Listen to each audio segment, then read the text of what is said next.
নমস্কার দেবাশিসবাবু। নমস্কার।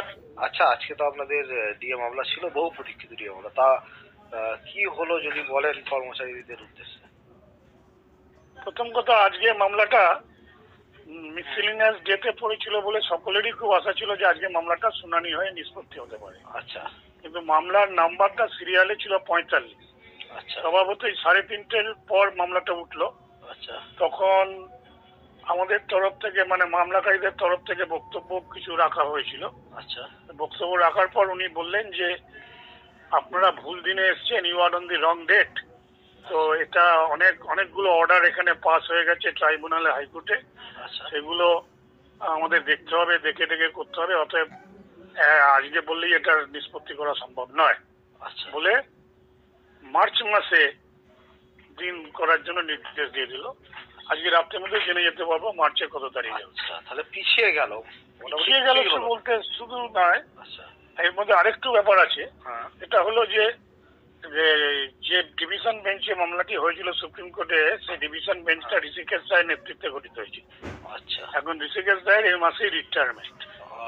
জানুয়ারিতে রিটায়ারমেন্ট হয়ে গেলে সভাপতি মার্চ মাসে আর উনি থাকছেন না, তখন আবার নতুন করে বেঞ্চ হবে, আবার নতুন করে শুনানিটা শুরু হবে। অর্থাৎ আমাদের সেই পিছিয়ে যাচ্ছে।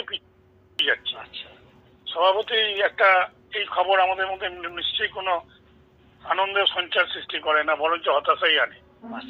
কিন্তু তবুও যখন এত দূর এসছে, আজকে 2022 সাল থেকে সুপ্রিম কোর্টে মামলাটা চলছে, 2 বছর পার হয়ে প্রায় 2.5 বছরের কাছে যাচ্ছে, তখন আর এই মামলাটা গ্র্যান্ট হওয়ার কোনো জায়গা নেই। সরকারের এসএলপি গ্র্যান্ট হওয়ার কোনো জায়গা নেই। মামলা ডিসমিসই হবে, কিন্তু সময় নষ্ট হচ্ছে, আমাদেরকে লড়াই চালিয়ে যেতে হচ্ছে আর্থিকভাবে, মানসিকভাবে।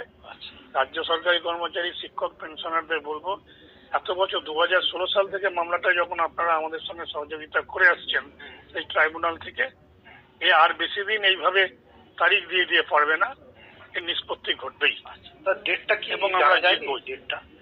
ডেটটা আজ সন্ধ্যেবেলায় জানা যাবে। কিন্তু মোটামুটি মার্চ মাসে চলে গেল। সবাইকেই বলবো যে হাল না ছাড়তে আমরা লড়াই চালিয়ে যাচ্ছি। আমাদের পাশে আপনারা যেমন ভাবে সহযোগিতা করে এসছেন সেইভাবে সহযোগিতা। অসংখ্য ধন্যবাদ। ধন্যবাদ আপনাকে।